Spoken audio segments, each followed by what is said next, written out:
Great. So let's start. Hey, beautiful souls. Welcome back to another exciting episode of Healthy Mind, Healthy Life, the podcast that helps you unlock your potential, find your center, and live a life of purpose and joy. So, I'm your host, Avik, and today's episode is all about creating that meaningful, transformative experiences. And who better to guide us through that are the one and only Shannon Jamail. So, welcome to the show, Shannon. Thank you so much. I'm so very happy to be here. I appreciate it. Lovely, lovely. So, Shannon, like before we start our conversation, I'd quickly love to introduce you to all of our listeners. Dear listeners, Shannon is the best-selling author, retreat mentor, and the owner of Retreat Ranch, a breathtaking 46-acre sanctuary in the heart of Texas Hill Country. So, for over a decade, she's been creating the life changing retreats where people not only heal and grow, but also rediscover their zest of life. Sometimes through deep meditation, other times through yoga and a glass of wine. So that's amazing, right? So she's the founder of Retreat Leader Academy, where she teaches retreat leaders how to build profitable, impactful, and heart centered experiences. So today, Shannon is going to reveal how attending or hosting retreats can lead to the breakthroughs in every areas of your life. So sit back, relax, and let's dive into this journey of transformation with one and only Shannon Jamal. So welcome to the show again. Thank you. Thank you. It's always so interesting to follow the introduction of myself, but I appreciate being here. I'm excited. Lovely, lovely. So, so, so Shannon, like, I mean, what inspired you to create the retreat ranch and the steps into the world of retreats? That's a great question. I've been hosting retreats for well over 15 years. And I knew as soon as I started to hold space for others to come that I wanted to have my own space so that it could have exactly what I was looking for, that it could create the experience and have the feel that I was looking for. And so, maybe about 5 or 6 years into hosting retreats, I started Mm. looking for property. And then we finally found our property in 2019 and we opened in 2021. And it's been amazing. It's just been absolutely amazing. We've had thousands of people come through already since we've been open. And we built this space with the purpose to allow you to come and Mm. find what you're looking for. Maybe it's healing, maybe it's quiet, maybe it's connection, maybe it's joy, maybe it's adventure. And so we have lots of different options and ways for you to find what it is that you're looking for. Amazing, lovely. So, were you always drawn into this type of healing and community, or uh, was there a pivotal moment in your life that set you on this path? Another great question. So, my day job used to be a mental health therapist and working with people who are struggling, are carrying a lot of heaviness Mm. and pain and trauma. And knowing that although you can absolutely heal these things in your everyday life, that the healing is much faster. Mm. And we can go much deeper if you can remove yourself from your everyday life and go Mm. into a space that allows you to focus wholly on healing without the chores or the to-do lists or the needs of anybody else, really just to be able to focus on yourself and this Mhm. space of community and connection. And so that's kind of what drove me there was just seeing the need for it within my own experience, working with people that there was a need for this type of space. And so my retreat started off a little bit more of a healing modality. And there still is healing in my retreats, but we also now have added in adventure and fun and travel and just all kinds of, unique aspects of it as well as going along with healing and transformation. Mhm. Understood. So, I mean, I have to say that it's beautiful, like how personal growth journeys can lead to the careers that inspire others. And definitely, your story reminds me of how often our passions come from our own transformations. So, Yes. yeah, and so what do you think makes retreats so powerful for personal and the professional growth as compared to other forms of self-development? Yeah, the biggest aspect I think involves it's kind of twofold. The one is the removal of all of the other expectations on you. Our brains are constantly, when we're in our everyday lives, our brain is constantly holding space for the things that need to get done at home, maybe things that need to be done at work. Maybe you have kids, maybe you have pets, maybe you have a spouse, maybe you have aging parents, maybe you have, nieces and nephews. You have tons of things that you're holding space for in your everyday life, even things as mundane as laundry and dishes and, you know, just chores. And so all of these things are holding space in your head. And when they're holding that much space in your head, you're not able to get into your heart. It's just much, much harder. It's just too noisy, too busy. And so that's one thing. When you're in a retreat space, you get to put all of that down. You just get to set it down and you get to truly tap into your heart. You get to tap into that space in your heart space and hear it and listen to it and talk to it without holding all the other things.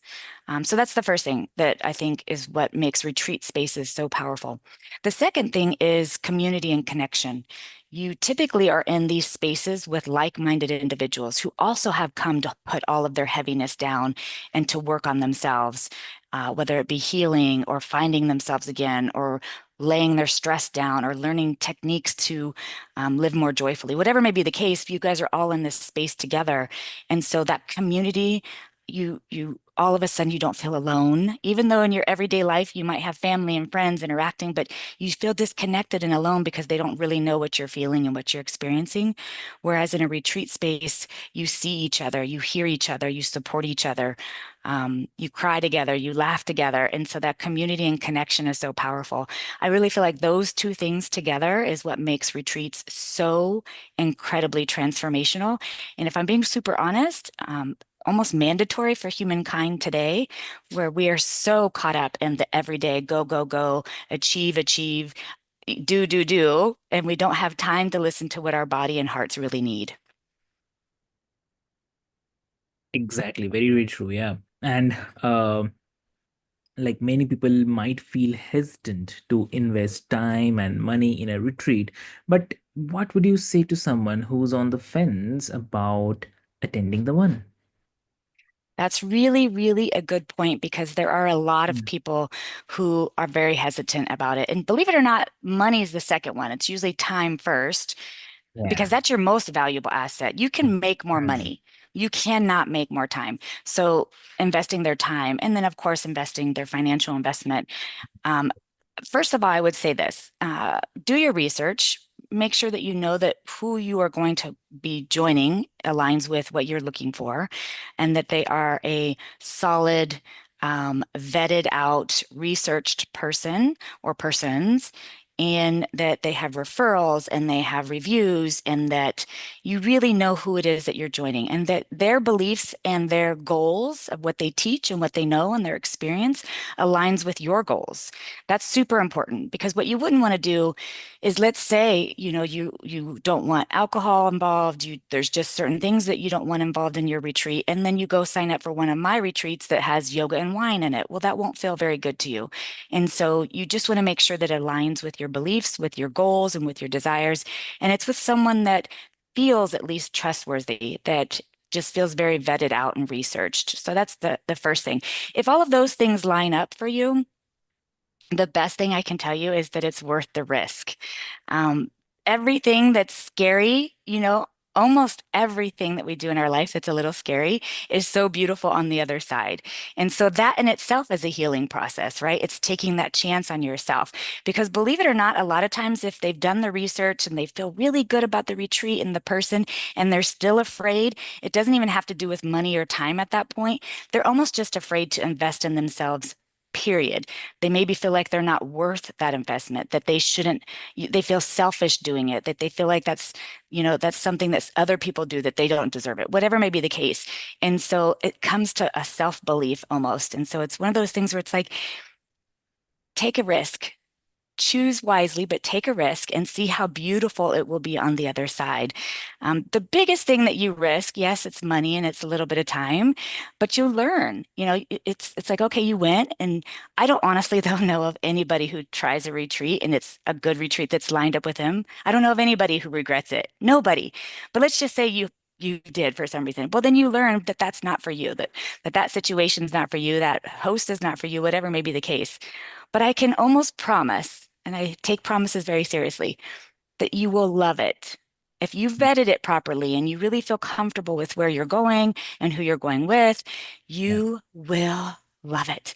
I cannot tell you, I have thousands from doing this after 15 years of emails and texts and Google reviews of people saying, I don't know what I expected, but whatever it was, it over exceeded that and then some. Not to mention the fact that I have alumni. I call them alumni. They come year after year after year. And so take the risk. Vet it out, research it properly, and then take the risk. Very true. Yeah, I really love that. Yeah. And also like the marketing retreats can be tricky, especially in Hmm. a kind of crowded space. Yes. So, I mean, what's your advice for standing out and reaching the right audience without sounding too salesy? Yes. Great question. It's my favorite question for those Okay. that are hosting retreats. Because Yeah. here's the thing. When I first started over 15 years ago, the market was a little bit less noisy. First of all, the only social media there was Facebook at the time and YouTube. Mm. And Facebook was not, what it is today. But there was no TikTok, there was no Instagram, there was, very minimal social media, and the market was not as crowded, and so people could say it was easier at that time. However, there were not as many people looking for retreats either. So today the market might be more crowded.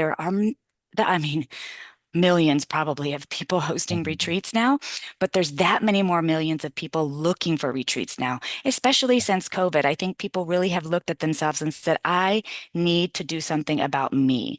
I need Mm. to make sure I'm taking care of me so that I can take care of others better. And so the market's more crowded, but there's more people looking. So it's still True. a win-win. Here's my biggest thing. You have to know exactly who you are talking to. My favorite saying when it comes to marketing is if you are marketing to everyone, you are marketing to no one.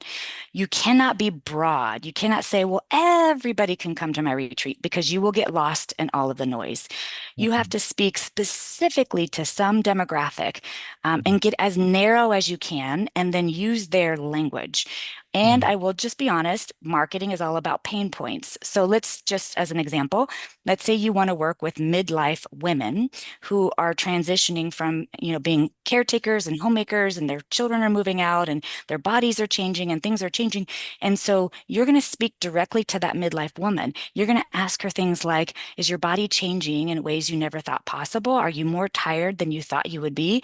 Do you have less strength at this? You're going to focus on all those pain points. Are you sad that your role and identity has shifted and you just don't know how to find yourself anymore? Like you're going to use those types of pain points to speak directly to your person. And then you're going to say, well, here's some ways that we can help with those pain point parts. Mm. Very specific, very targeted, and speak the language that they will hear that means something to them, so that when someone reads or hears your stuff, they're like, man, are they talking directly to me? They must be talking directly to me. That's so important. Don't use generalities. Don't just say 4 nights in Mexico with yoga every day. Like that's anybody Mm. can do that. Anybody can say that. It's more like, what's the story? What's the pain point? What are you helping them solve? And what story are you telling? And be very specific to your demographic. Perfect. Understood. Yeah. Yeah. And I mean, do you believe that authenticity is what people are craving more than in marketing today? So, what do you think? Yeah, my sad truth is it should have always been that way, and it should always be that way.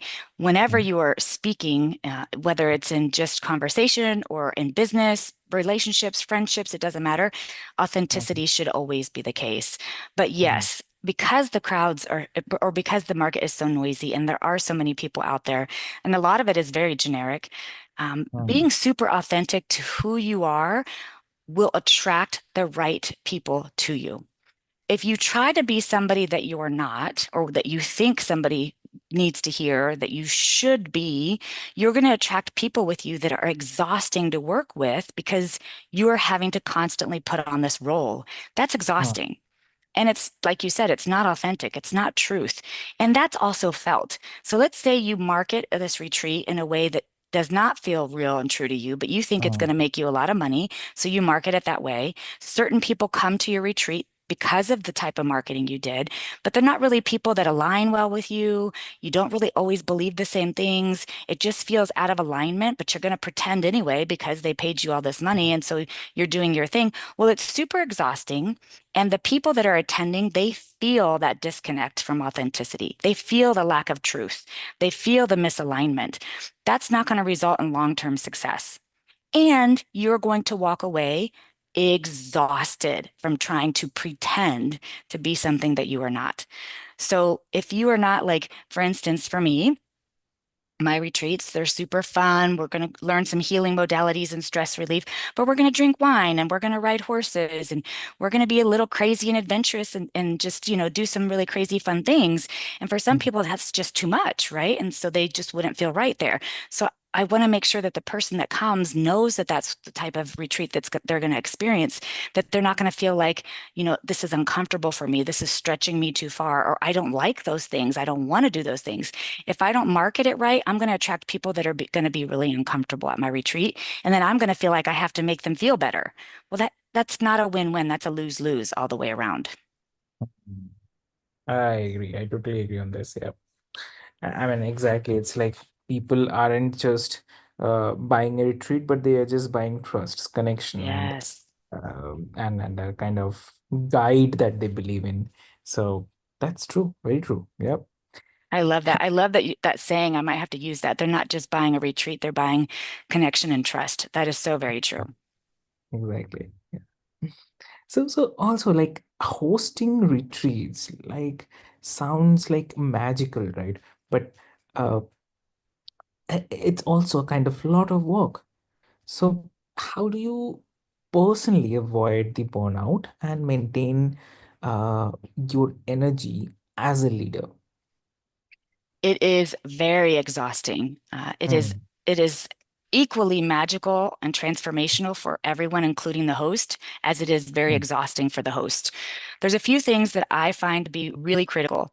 One, as a host, you have to have your own sleeping space by yourself. You should never share rooms with the other mm, guests, nor should you share sleeping space with your staff. You have to be able to remove yourself, go to your sleeping space, rest your face, rest your heart, set everything down, breathe, meditate, pray, whatever it is to help hold the energy, but to allow yourself to rest during your retreat. So you have to really make sure you have your own space to remove yourself. That in tune, though, requires that you have time in your agenda for that. You need to make sure that you're building an agenda that has time for integration and reflection for both your guests and yourself, that allows them to reflect upon what they're learning, what they're experiencing, and then allows you to go and rest and reset. If you have an agenda that's packed, packed, packed, packed, packed all the way through, I promise you the guest will feel burnt out and not rested or restored, and you will feel extremely burnt out with no time for rest or restoration. So you have to make sure that you have those two things. The last thing I would say is to make sure that you have boundaries in place as the host.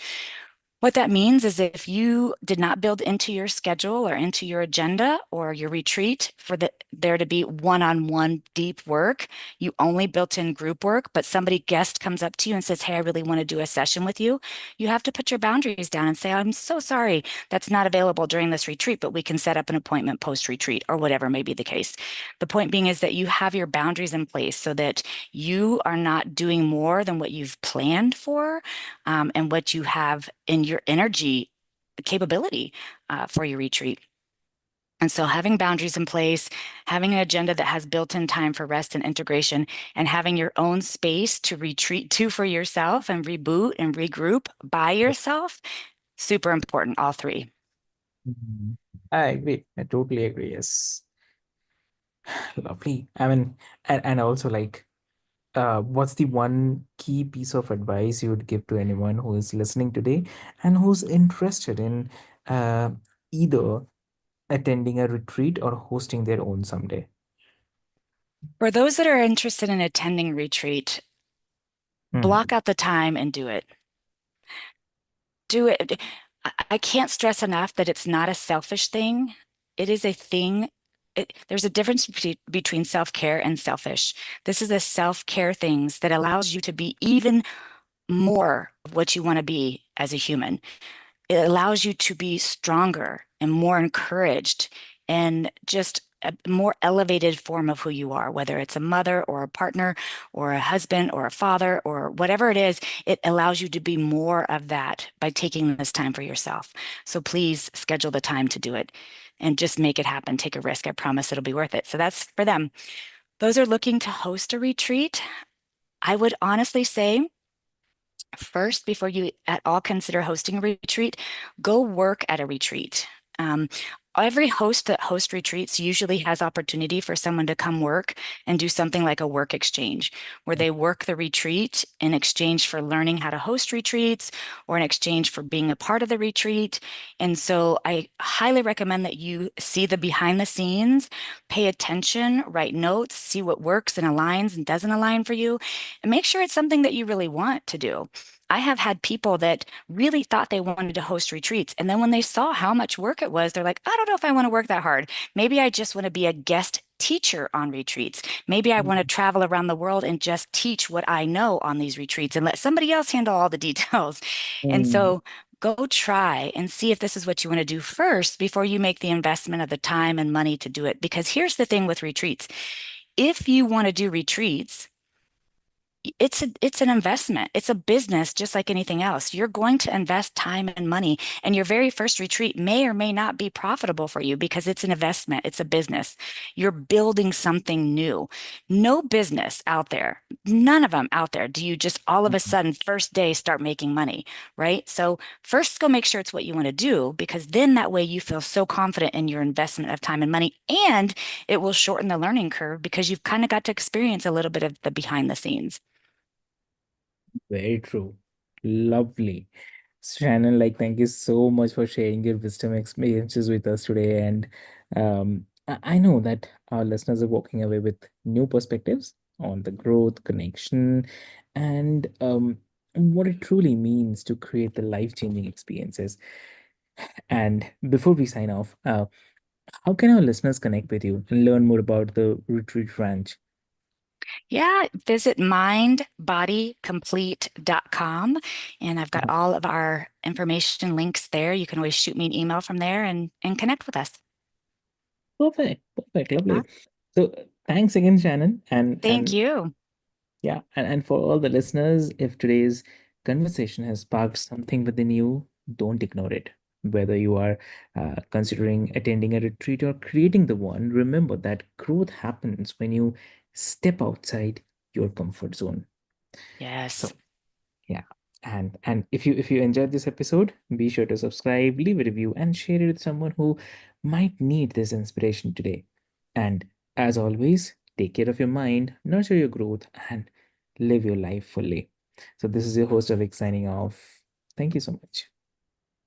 Thank you.